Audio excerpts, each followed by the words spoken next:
Thank you very much for your kind invitation, and thank you very much, Clelia, for your kind presentation. It is a pleasure for me to be here with you, albeit virtually, to discuss some issues I'm working on.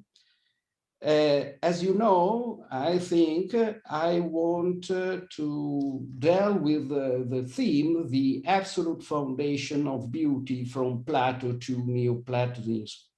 In my speech, I am going first to take into account, one moment, please.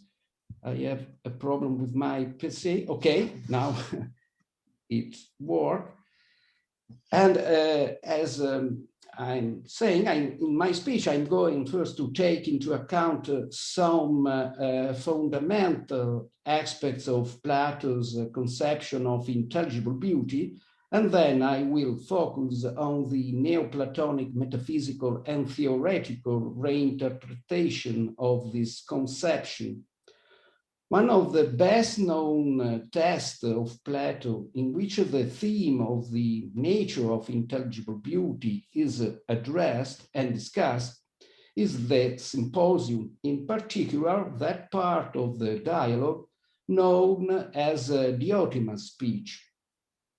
In it, we find the description of the different gradual steps that lead to the contemplation of intelligible beauty, starting from the beauty inherent in the bodies up to the intelligible beauty.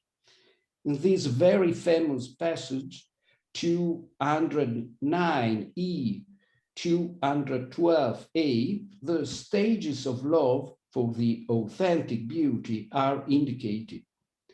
It focuses on the so-called Scala Amoris, the ladder of love, whose last step is represented by the contemplation of autotokalon. You can see the text A on screen, Symposium 211d3. That is a beauty in itself, autotokalon. But what exactly does mean beauty in itself in the Platonic perspective? As is well known, it is the intelligible transcendent idea and ousia that is essence of what is, from an ontological point of view, really and authentically beautiful. In text 1b, you can see how it's the nature of autotokalon according to Plato. It is simple, pure, and unmixed beauty in its intelligible nature. Symposium 211e3. Elikrines, katharon, amekton. Simple, pure, and unmixed. Intelligible beauty can be grasped only by pure thought.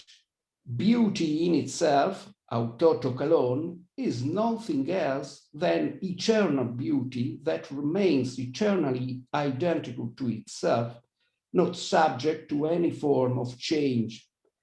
It is something that always is what it is.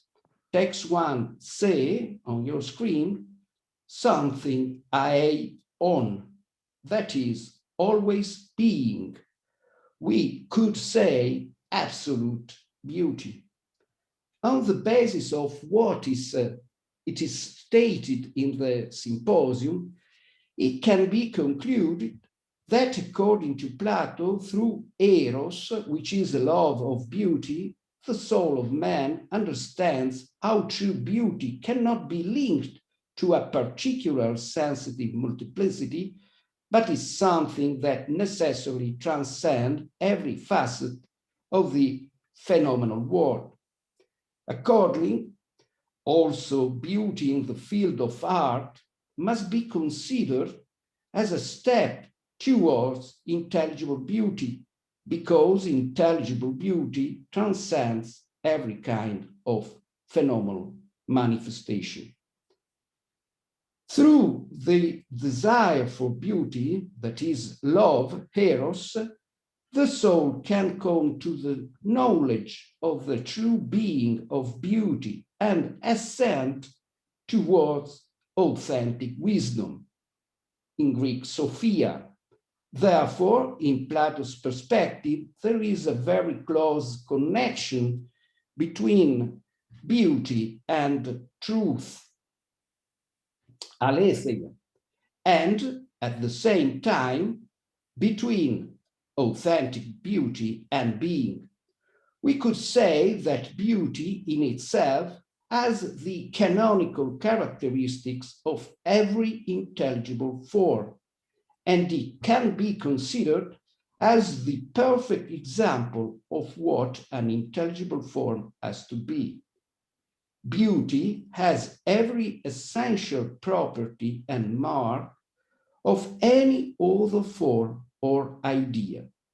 Furthermore, in Plato's perspective, beauty implies that character of perfection which leads philosophical souls to the knowledge of intelligible beauty and intelligible reality. Thus, from the Platonic point of view, the idea of beauty appears as an exemplary expression of the very nature of intelligible reality as a whole, also in consideration of its evident and almost immediate connection with the concept of good. About the connection between beauty and good in Plato, we can consider that the adjective agathon, that is good, and kalon, that is beautiful, are often connected by means of endiades, tekai in Greek, for example, in the Cratylus 416 EQ, in the first Alcibiades 116 C12, and in the Republic, Book 7th, for example, 531 C6-7. We might also remember what is said in Timaeus, text 1D on your screen, 87 C5-6, pan de to agathon kalon. That is, all that is good is beautiful. We could say that, according to Plato's thinking, true beauty participates in true good because it is somehow intertwined with the true good. Starting precisely from the Platonic conception of intelligible beauty, it is interesting to consider how this conception is developed in the context of the Neoplatonic tradition. This allows to shed light on some essential and characteristic aspects of the metaphysical conception that permeates the philosophical perspective of the Neoplatonic authors.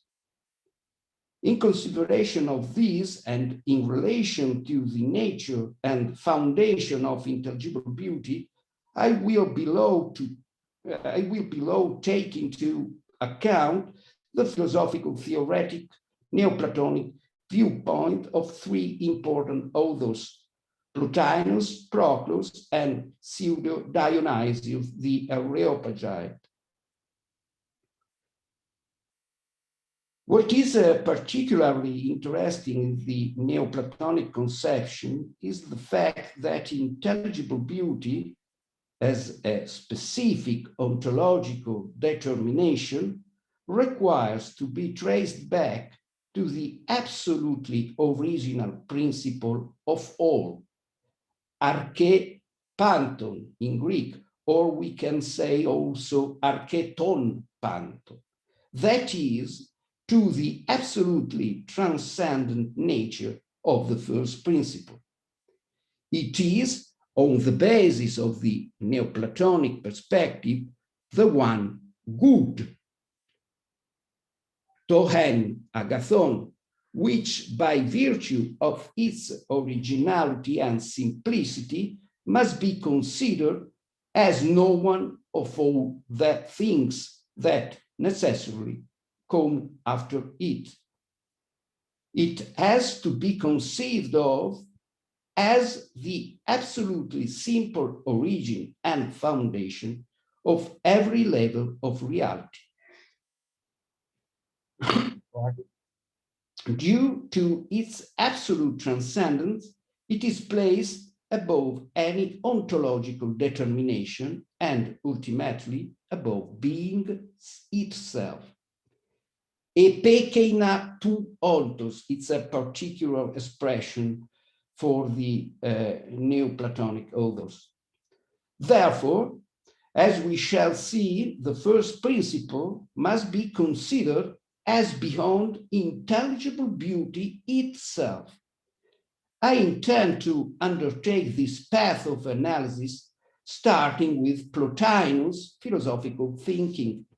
In the first place, it should not be forgotten that in the Neoplatonic tradition, and in particular in Plotinus' perspective, Diotima's speech is considered of as the essential description of the path to contemplation of intelligible beauty. Autotokalon. There are two treatises of Plotinus in Neats dedicated to the analysis of the nature of intelligible beauty. The treatise 1.6, the first according to the chronological order, and 5.8, the 31st treatise according to the chronological order. In both texts, the fundamental exegetical reference is represented precisely by the theme of the Scala Amoris in the Symposium, that is, as seen, Diotima's speech about the hodos, that is, the way which, through gradual steps, leads to contemplation of intelligible beauty.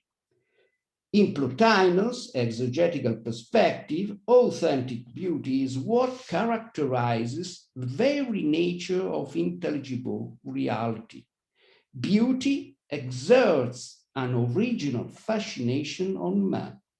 It is expressed as the love of knowledge, that is precisely philosophy, exactly, philosophia. In treatise 1.6, a sort of phenomenological analysis of beauty is worked out. Plotinus' investigation, retracing the odos of Diotima's speech, starts from the beauty found in bodies. In accordance with Plato's doctrine, Plotinus points out that what is beautiful in the sensible world is beautiful by participation in a form, metoke eidus in Greek. What is ugly instead is shapeless, amorphous, without form, precisely since it has no share in a logos. Here in treatise 1.6, chapter 2, line 15, in the meaning of regulative and formative power. And it has no share in a form, eidos, or in a shape, morphe. The form is what makes the sensible body one. Therefore, beauty can be considered of as that which gives form and is cause of harmonic unity. Indeed, even if beauty, as Plotinus points out, cannot be directly identified with proportion, it nevertheless is what leads sensible bodies to unitary and harmonic order. From the beauty inherent in bodies, man can gradually come to contemplate intelligible beauty, the real and authentic beauty. According to Plotinus, authentic beauty can be considered of as the perfect expression of the essential nature of the intelligible world as such. That means the invariable permanence of what really is. Therefore, according to Plotinus, what really exists coincides with intelligible beauty. This appears clear from a short passage in Treatise 1.6, chapter 5, lines 19, 20. Text 2a on your screen. I quote according to the edition of Henry Schweitzer, Editio Minor, ti onta ontos hekala. What does real beings mean, says Plotinus? That they are beautiful. Real and authentic beings are kala. This is the explicit identification between what is true being and what is authentically beautiful.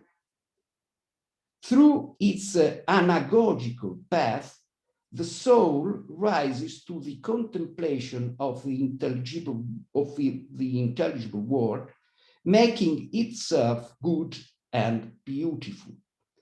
In Plotinus' view, this means that the soul is made like God, homoiothenai theo, as Plotinus says explicitly in Aeneas 1:6, chapter 6, line 20. Indeed, what is really beautiful and good belongs to the divine dimension. It is the well-known theme of assimilation to God, homoiosis theo. Also in Treatise 5.8, dedicated in particular to intelligible beauty, being and beauty are explicitly identified with each other. We can consider, for example, what Plotinus affirms in Aeneid 5.8, chapter 8, lines 40-41. Text 2b on your screen. To einai poseinonestin otitauton to kalo kai to kalon erasmion hoti to einai. Being here, to einai in the meaning of existing authentically, is desired, poseinon, since it is identical with beauty, tauton to kalo. And beauty is lovable, erasmion, since it is being, to einai. In this passage, the identity between being and beauty is clear.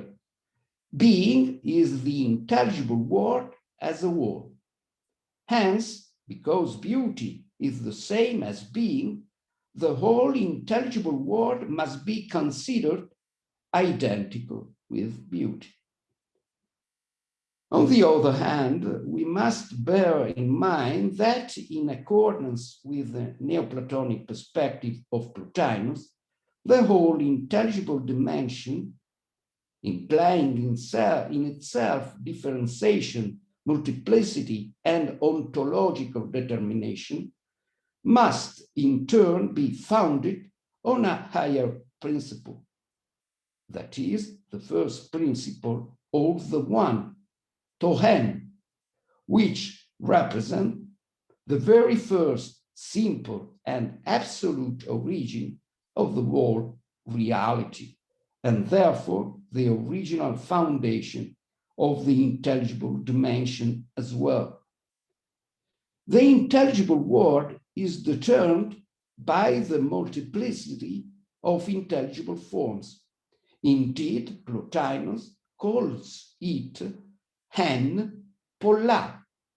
That is, it's a very well-known expression, that is one many. Therefore, it is not absolutely simple. We must indeed remember that for Plotinus, the intelligible reality corresponds to the second hypostasis, which is the nous, the intellect. It is characterized in its nature by the dynamic and relational identity between being and thought. This is a very famous expression of Werner Bayer-Waltes.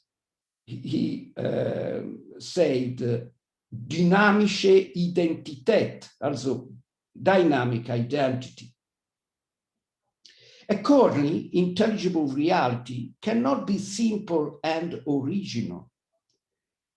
As mentioned, it is one many, hen polla, because at the same time it implies in itself the multiplicity of all intelligible forms. The first principle, on the other hand, in its absolute simplicity, is truly original. Hence, it is placed above and beyond every form of multiplicity, because it is authentically arche ton panton, that is, principle of all things. In view of this, it transcends being itself as well. Considering this metaphysical view, the fundamental question in relation to the nature of intelligible beauty and in general of intelligible being comes to be: what is, according to Plotinus, the origin and the foundation of being and intelligible reality? And consequently, what does real beauty derive from and depend on? Plotinus provides a rather clear answer to this question in Treatise 1.6, chapter 9, lines 34, 42, text 2c on your screen. This text is rather long, therefore we'll read it only in translation, but we can also discuss the translation if you want. First, he, that is, he who wants to see the intelligible beauty, will come in its ascent to intellect, that is, nous, which is for Plotinus the intelligible dimension, and there will know the forms, all beautiful, and will affirm that this is beauty, that is, the ideas. Indeed, everything that is beautiful by these, that is, by the products of intellect and essence, nous and ousia. Here we have this identity between being and thought. This is central in Plotinus' perspective. Instead, what is beyond this, to epeke natuto, we call the nature of the good, which holds beauty before itself as a screen. So, in a general way of speaking, it is the primary beauty, to proton kalon, but distinguishing the intelligibles, ta noeta, from the good, one will say that the intelligible beauty is the place of the forms, but the good is what is beyond, to epekin, the spring and origin of beauty. Pege kai arche tu kalu. Therefore, according to Plotinus' Neoplatonic perspective, in order to understand what intelligible beauty really is and to grasp the philosophical and theoretical foundation of the whole intelligible world, we must transcend it and thereby intelligible beauty itself. This conception appears clear in the treatise 6-7, the 37th according to the chronological order, where Plotinus, referring to a well-known passage of the second letter, certainly inauthentic but attributed to Plato by the Neoplatonic authors, states, text 2d on your screen, Aition de legon, panton kalon to kalon entois eidesi, phaenetai tithemenos, auto de hyperto kalon pantuto.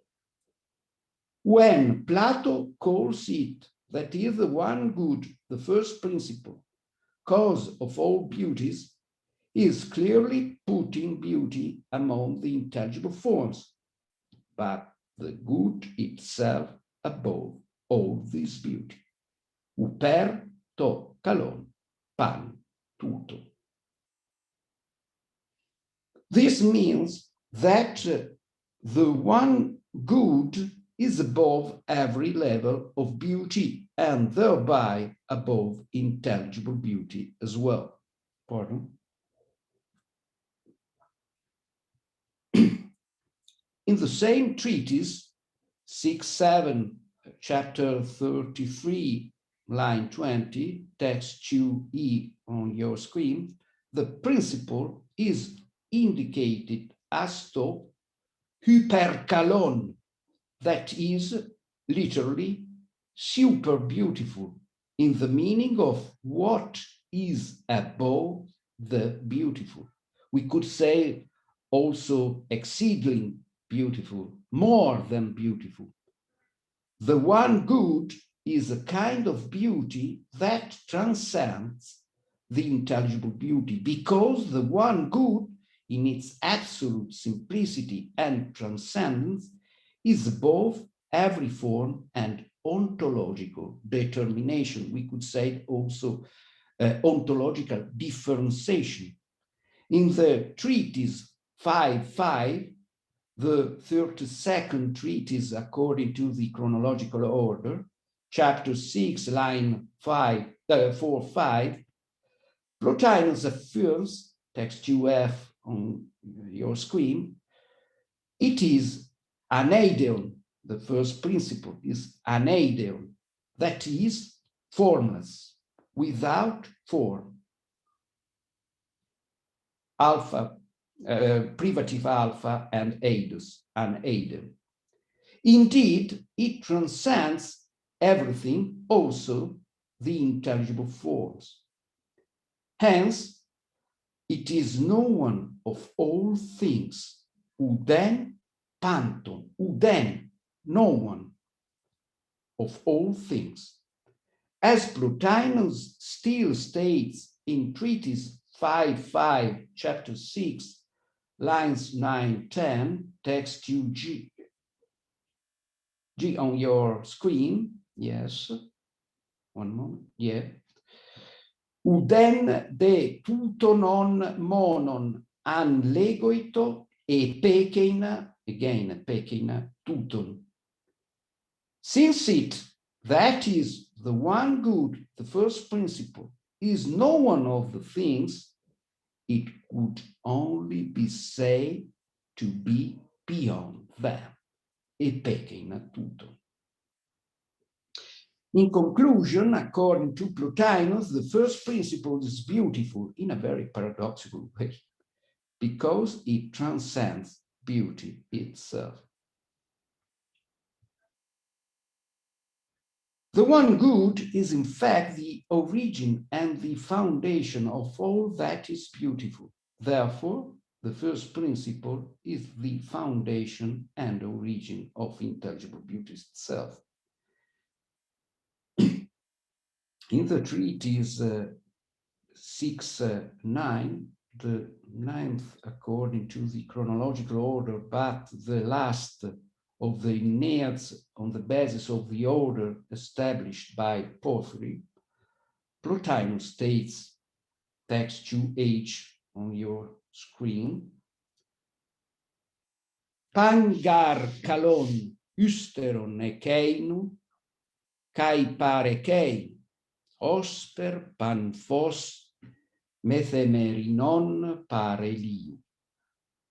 Indeed, every beautiful thing comes after that, that is the one good, and from that, as all the light of day comes from the sun.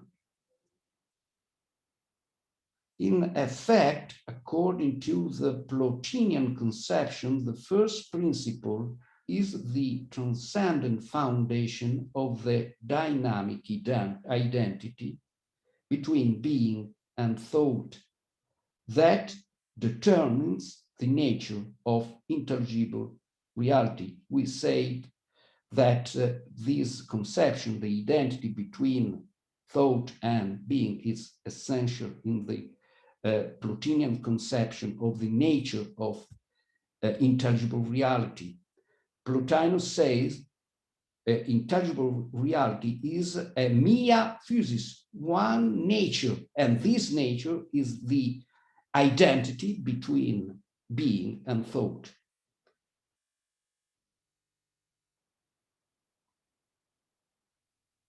The first principle, therefore, provides being and the essence also to intelligible beauty.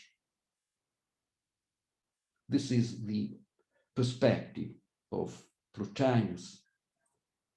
We can now move on to consider the nature of intelligible beauty according to Proclus, who was Diadochos, that is a successor, in the direction of the Platonic school of Athens in the 5th century.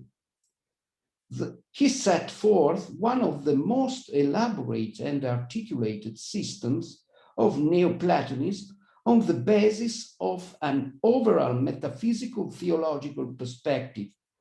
Indeed, with Proclus, we witness an overall theologization of the nature of reality in all its different and manifold articulations. For Proclus, as well as for Plotinus, beauty makes man tend towards himself and towards the intelligible dimension through the medium of eros, by which he is pushed in the direction of the absolute perfection of the intelligible divine reality.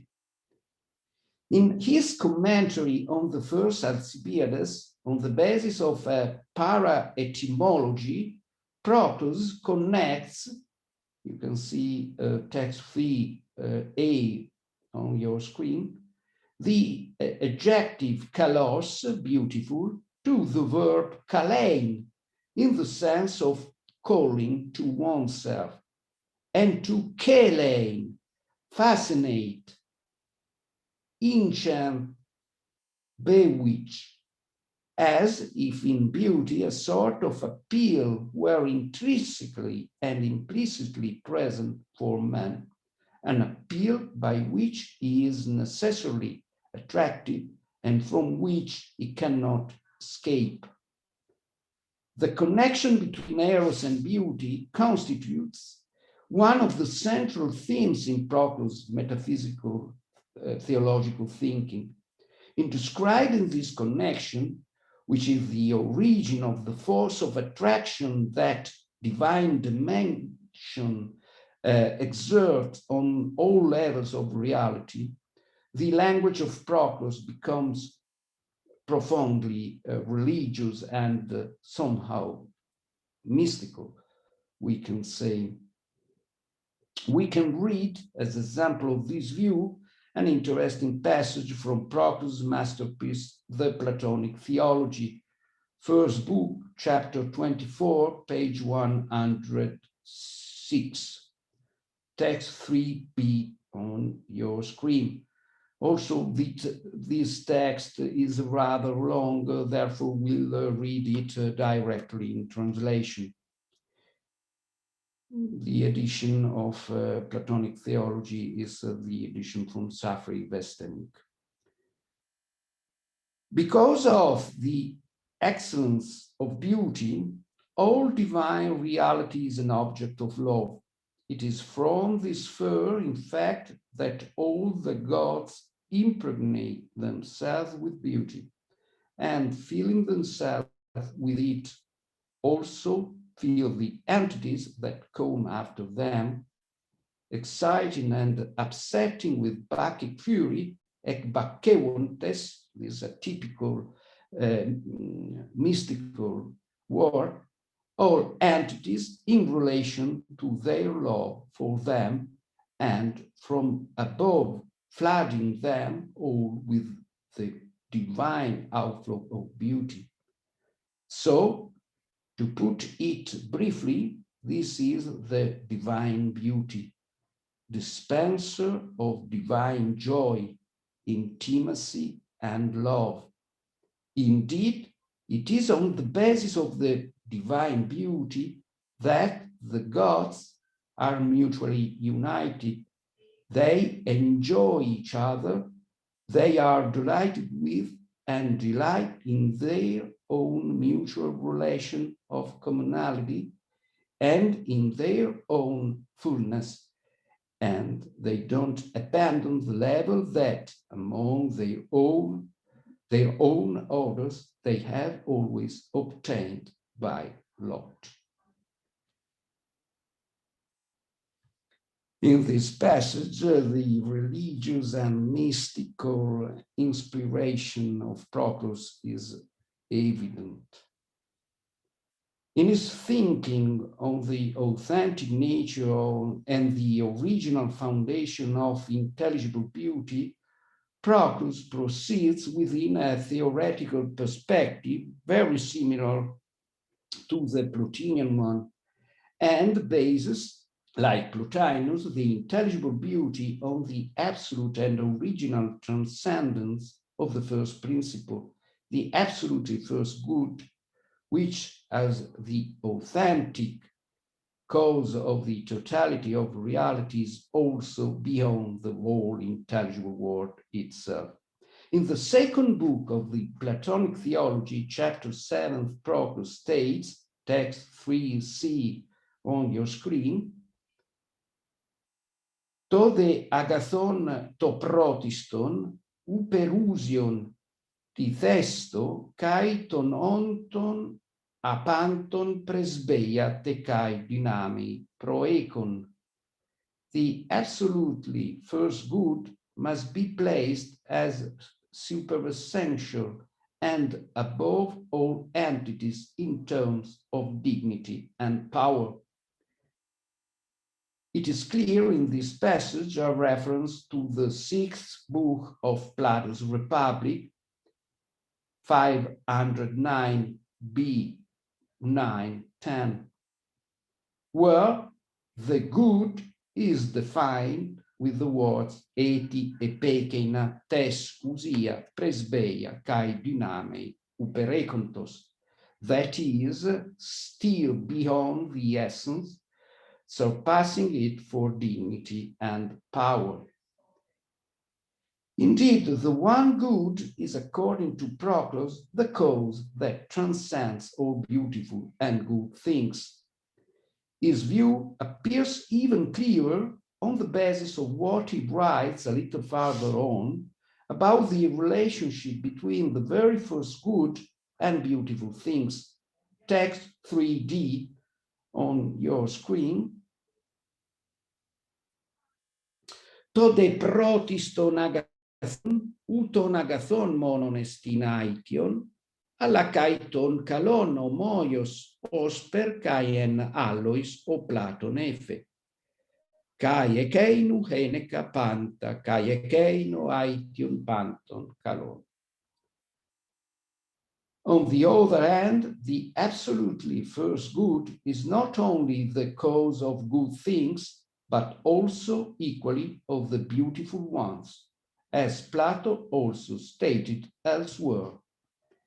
And all things are for the sake of it, and it is the causal principle of all the beautiful things. This is clearly a quotation, a very important quotation, a typical quotation from the second letter, 312e, lines 1, 2, a very famous passage for the Neoplatonic authors.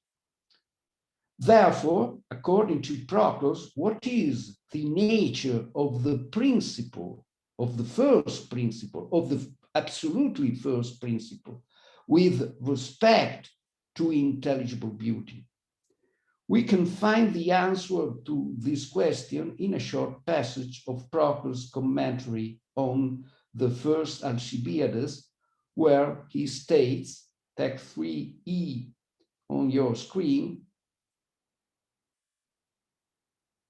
page 320, lines 5, 6, Hede pegeton holon agathon upereplotai pantos tu kalu.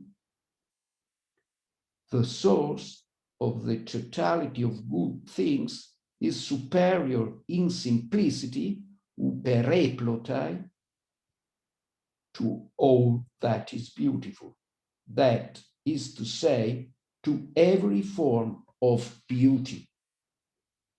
Indeed, in its absolute transcendence and original simplicity, also for Proclus, the first principle is above every kind of ontological determination and differentiation. This is the absolute transcendence of the first principle, arche ton panton, which is at the same time uden ton panton, no one of all things. As a last example of a Neoplatonic conception of the transcendence of the absolutely first principle with respect to beauty, it is appropriate to take into consideration that set of texts which is known as Corpus Areopagiticum and which are attributed to the pseudo-Dionysius, the Areopagi, late 5th century to early 6th century, grosso modo. At the same time, by referring to these texts, we can take into consideration some developments of Neoplatonism within the Christian theological tradition. In relation to pseudo-Dionysius Christian perspective, as we shall see, we could correctly speak of God's absolute transcendence with respect to beauty. Two texts from Corpus Areopagiticum can be considered of as a point of reference for our analysis. De Divinis Nominibus, that is on the divine names, and De Mystica Theologia, that is mystic theology. Pseudo-Dionysius elaborates an impressive theological synthesis between some fundamental doctrines of Neoplatonic origin and the Christian thought. In De Divinis Nominibus, with regard to the different names attributed to God, the author examines the reason why God, principle, and good as supreme source of everything is celebrated with names attributable to the dimension of beauty.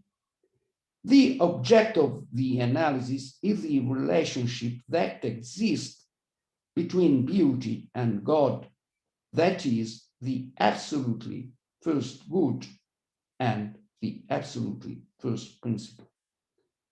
On this topic, it is particularly significant to consider a passage of the De Divinis Nominibus, text 4 A on your screen.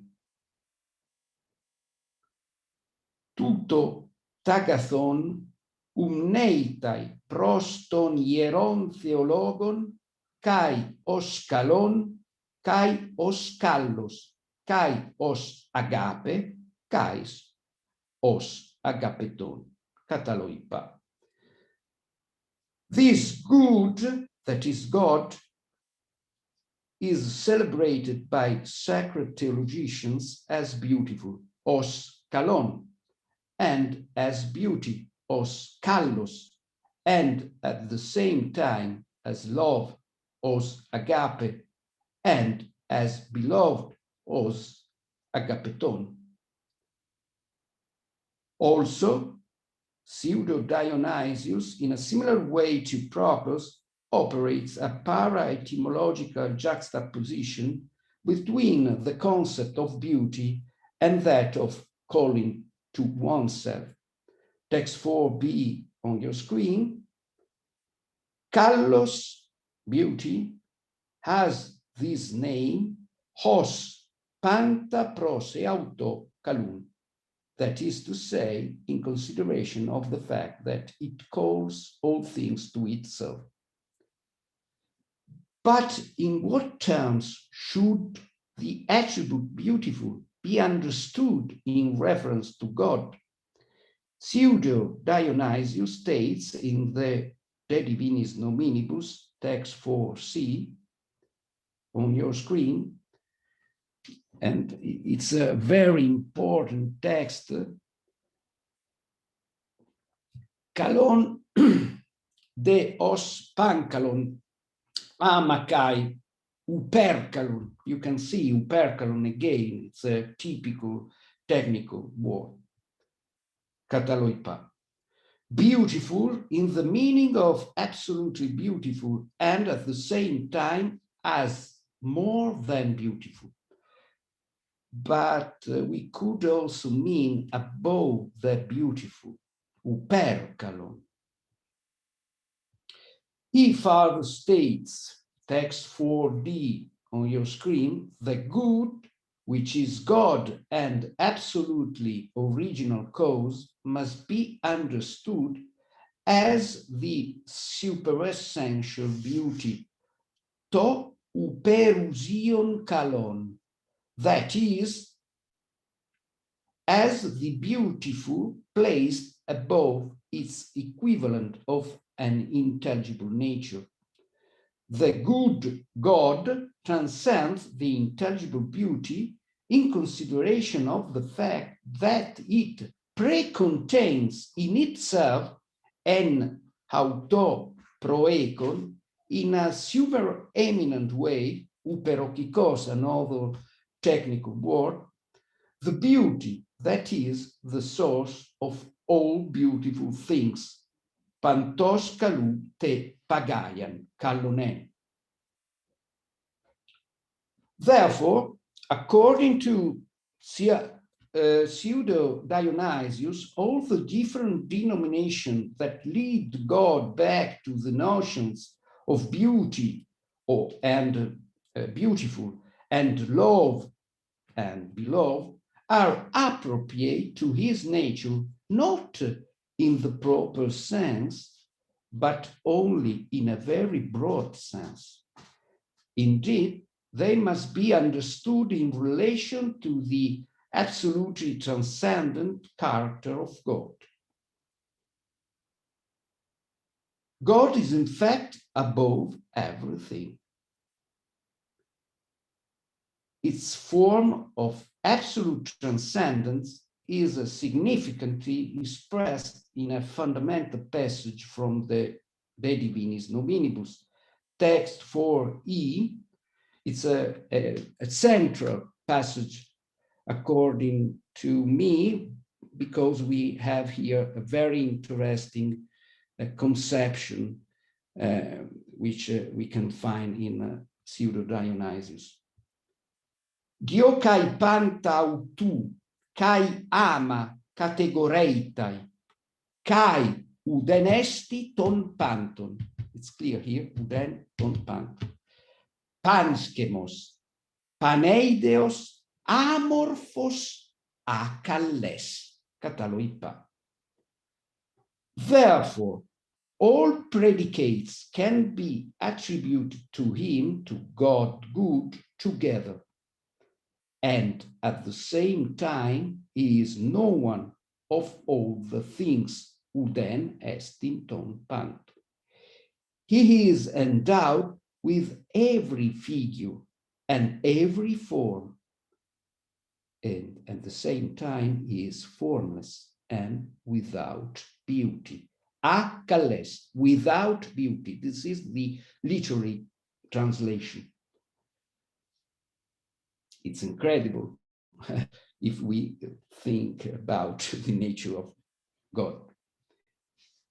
In this passage, in order to understand the absolute transcendence of God in pseudo-Dionysius thinking, it is central the adjective akales, which should be interpreted as a privative alpha plus kalos, beautiful. This adjective must be understood not in the meaning of approbation, but rather in the meaning of an absolute transcendence and superiority with respect to beauty. In order to understand the conception of God present in the pseudo-Dionysius, it is first necessary to introduce briefly the concept of apophatism. As well known, apophatism means that God must be described only in negative terms through apophases in Greek. That is, in terms of what God is not, precisely because God is above everything and he is no one of all things. It is possible to understand in the best way the radicality of pseudo-Dionysius apophatism if we take into account the concluding paragraph of the De Mystica Theologia, text 4F on your screen. I gave you a sort of synthesis. Pseudo-Dionysius specifies that God is not thought or intellect, nous, neither reason, logos, nor intellection or intelligence, noesis, can be attributed to God. Indeed, he is neither logos nor noesis. Consequently, God, or the absolutely first cause, first principle, cannot be the object of language or of predicative expression. The conception of the ineffability of the first principle is central also in the pagan Neoplatonic authors, such as Plotinus and Proclus. Both, indeed, define the first principle as ineffable, in Greek, arreton. Plotinus says explicitly, aletheia arreton, also truly ineffable. At the same time, in consideration of its absolute transcendence, the very first cause and principle cannot even be an actual object of thought. As we have seen already starting from Plotinus, the first principle, in fact, transcends both being and thought. We must remember these expressions, epekeina tu ontos and epekeina nu. Therefore, the authentic and the original cause of the whole reality transcends every form of actual thinkability, even for pseudo-Dionysius. This appears clear from an interesting passage of the De Mystica Theologia, text 4G. Indeed, the cause of the totality of things, that is God, is not even ousia, essence or substance, and with it there cannot even be a contact of an intelligible nature. Ude epathesti autes noete. God is to such an extent absolutely transcendent with respect to the totality of reality that it is not even possible to identify him with truth, aletheia, nor with the one hand, nor with the divine nature itself, or with goodness, theotes e agathotes. Therefore, it could be said that God is pure and absolute transcendence. Its incommensurable superiority, uperoche, again a technical term, with respect to the totality of reality implies, we might say, its ulteriority with respect to apophatism itself. Indeed, God is, as Pseudo-Dionysius explicitly says, above any procedure of abstraction, uper pasan aphairesi, that is the nature of the apophatism. Therefore, according to him, even the apophatism itself must be overcome in order to understand the nature of God's true transcendence. Indeed, God is above truth itself and even above the one. As we have seen, he transcends the concepts of divinity and goodness. For this reason, he is really known of all things. At the end of our investigation, I think that we can grasp now how, in Plato, the intelligible beauty can be considered of as one of the summits of knowledge to which the philosopher can aspire. Instead, in the Neoplatonic tradition, the intelligible beauty is outlined as a stage that must lead beyond the intelligible itself. That is to say, paradoxically, beyond being and thought. Thank you for your attention. Thank you very much. Well, thank you very much indeed for this absolutely fascinating account of the tradition of beauty in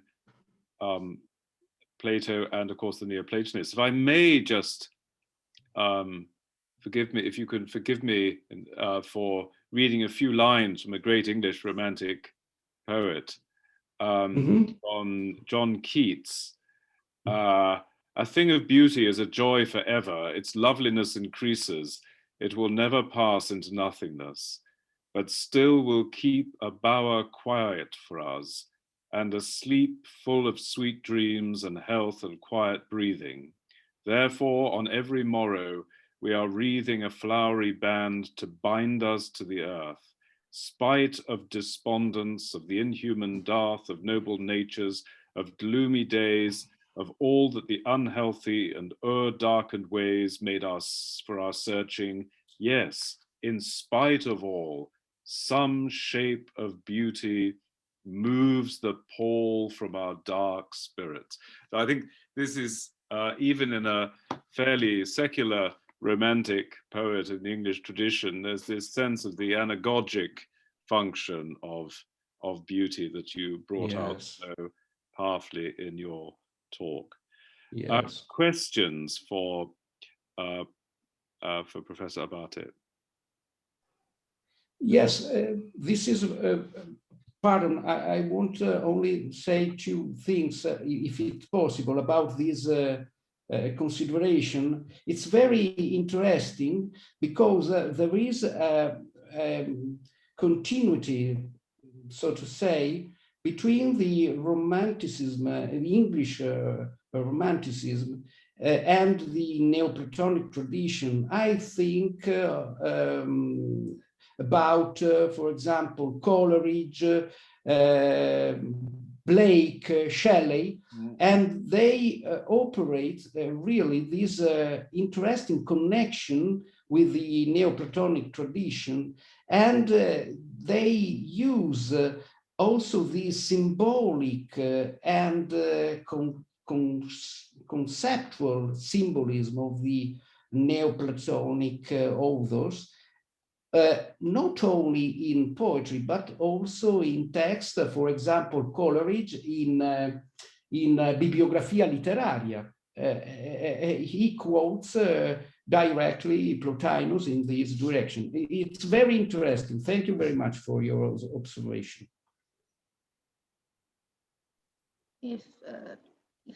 Can I ask a question? Please. Okay. First of all, thank you for your speech. And actually, I'm studying for my work of thesis, Pseudo-Dionysius, and I'm looking in particular at the role of theurgy in Pseudo-Dionysius corpus the Areopagiticum. So my question is, there is a room for theurgy in this scalarity, in this sort of starway to beauty, intelligible beauty, and if there is a room for it, what is the role of theurgy in order to achieve the contemplation of intelligible beauty? Thank you very much for your question. Do you mean only in Pseudo-Dionysius or also in the Neoplatonic pagan Actually, tradition? I would say mostly in Proclus, Iamblichus, and yes, okay. I know you didn't mention Iamblichus, but I think that it's clear. It's obvious. Yes, obviously. Yes, it's so. I can say that theurgy is very central in the Neoplatonic perspective, in particular in relation to the nature of cosmic dimension. I mean, theurgy has the capacity to create a connection between man and the divine dimension, but not in a very transcendent dimension, because theurgy must operate through effective things and symbols which can make a connection in a direct, a kind of a direct connection with the divine dimension. This is very important, but the intelligible dimension, according to Plotinus, but in particular according to Proclus and also according to Iamblichus, has a dimension, the intelligible reality, as a character which transcends the possibility of theurgy. Theurgy must operate in relation of a dimension of sympathia, cosmic sympathia, but intelligible reality belongs to a transcending dimension with respect to cosmic reality. In particular, in Proclus, for example, in commentary on the Cratylus, he says explicitly that theurgy can arrive only to the order of the so-called intelligible gods. That is not the dimension of beauty in itself, but a dimension beneath this absolutely transcendent dimension. Also, theurgy has important meaning for Proclus, but not in direction of the real intelligible beauty. I don't know if I give you an answer. Yeah, absolutely. Okay. So would you agree to those who say that the correspective of theurgy and Pseudo-Dionysius is sacramentalism? Yes, absolutely, absolutely. But this is very interesting.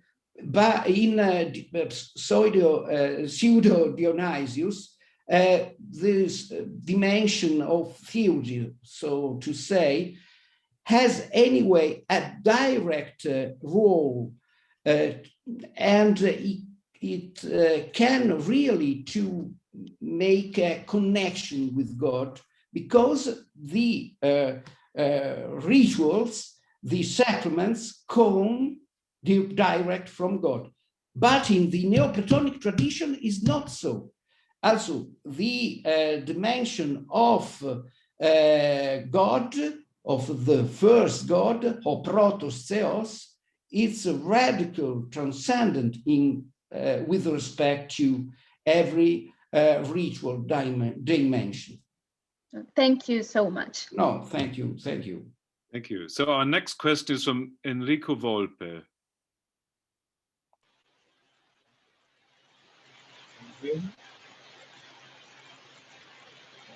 You're a little bit quiet.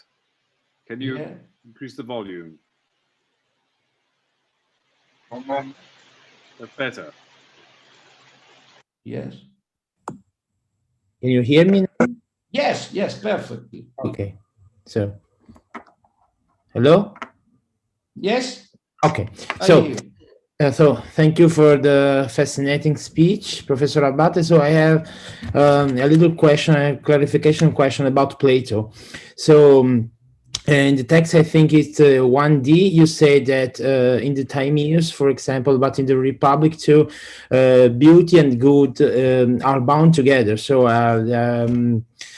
okay, so Plato bounds together beauty and good, but I think that in the Republic it could be a little bit problematic, because as everyone says, knows, Plato says that the good, the idea of good is epeigeia tesousia, so is above the essence. So my question is, how in the Republic in particular, but in general, the connection between beauty and good may work? Yes, thank you very much for your question. I can so make clear my observation. I can say that in a Republic, we have the dimension of the idea of the good, which is clearly beyond the dimension of ousia. But anyway, there is always a connection of participation, we could say, by which beauty is anyway in a form of contact with the dimension of good, of the idea of good. Beauty, we could say, has its essence from the idea of good. That is essential. And in Republic, this is a central conception. But I think also of what Plato says in Philebus, where he says that the good, also the idea of good, we could say, to agathon, can be found through the help of three forms. That is, kallos, symmetria, and aletheia. He speaks exactly of these three forms. Kallos is clear, beauty. Symmetria is symmetry, and aletheia is truth. Also, it's very problematic how Plato conceived the nature of beauty in relation to God to good, but good anyway is what gives to beauty its essence, its being, its ontological determination. I don't know if I give you an answer. Yes, absolutely. Oh, thank you very much, Enrico. So our next question is from Professor Harold Tarrant. Yes. Hello. Hello. I'm so fascinated by the use these people are making of the of Cratylus when they're associating tar kalun with the supreme beauty. I've just got the text of the Cratylus in front of me, and of course, okay, it's much more to do with identifying the dianoia with tar kalun in the original text there. And of course, we don't have Proclus's commentary on the Cratylus at that point, do we? Because it's already expired. You know more about the Proclus. yeah. Cratylus than I do. Yeah. It streams to me that it's a particularly imaginative reapplication of one of Plato's etymologies in a way that particularly suits Neoplatonic metaphysics. Would that be your view? Yes, that is true. And I think it's very important, this para-etymology, also this kind of pseudo-etymology for the Neoplatonic tradition in particular. And it's very interesting. Before we quoted something in relation to Coleridge and the English Romanticism. It's very interesting. Coleridge, for example, quotes this pseudo-etymology of kalos as kalein.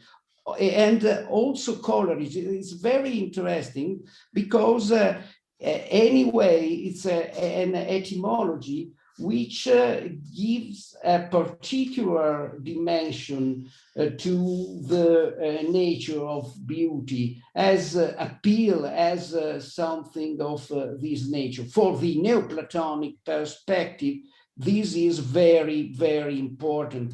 For Plotinus, we can find also this kind of pseudo-etymology also in Plotinus. We can find it also in Proclus in many passages, in Proclus' commentary on the Cratylus, but also, for example, in his Platonic theology.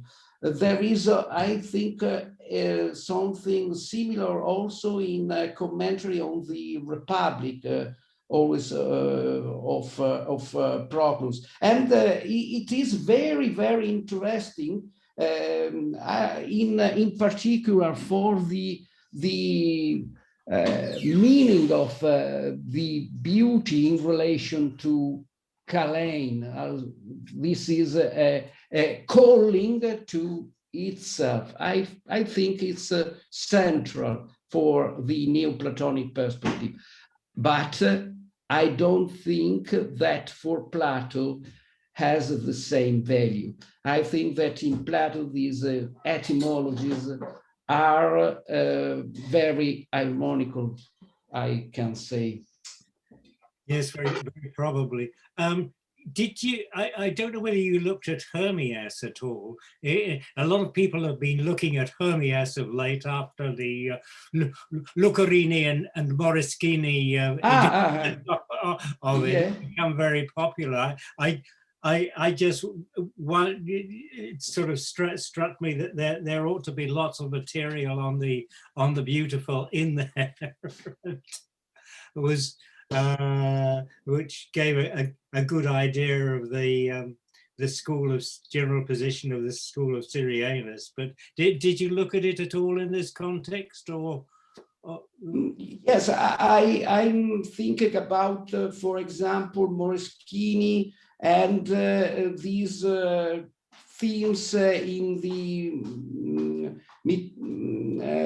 Neoplatonic tradition, for example, in Plutarchus or in this field. But it's anyway, it's very different. The way in which the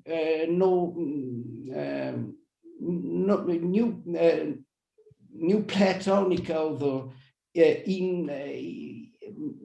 interpret these etymologies and these re-elaboration of Plato doctrines. I don't know if I was clear. Yeah, I think so. Thanks. Thank you.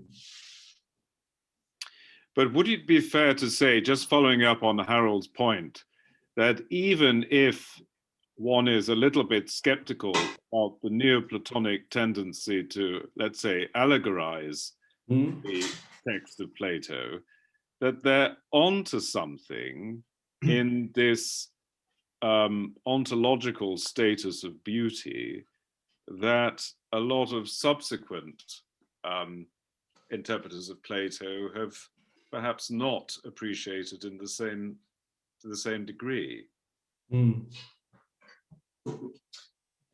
Yes, yes. According to me, the Neoplatonic interpretation of Plato could be considered as over-interpretation of Plato. There is a great distance between Plato and this conception of intelligible reality and the interpretation of the Neoplatonic authors. In particular, for me, it's very interesting how in the Neoplatonic field, the essential aspect of the theological, metaphysical perspective of the Neoplatonic authors is the meta-ontological nature of the first principle. In Plato, we can find, according to me, nothing similar. In Plato, epeke in ates usias means not beyond being, but beyond essence. Essence is a determination, an ontological determination, a determination of being, but is not being as such. And this is...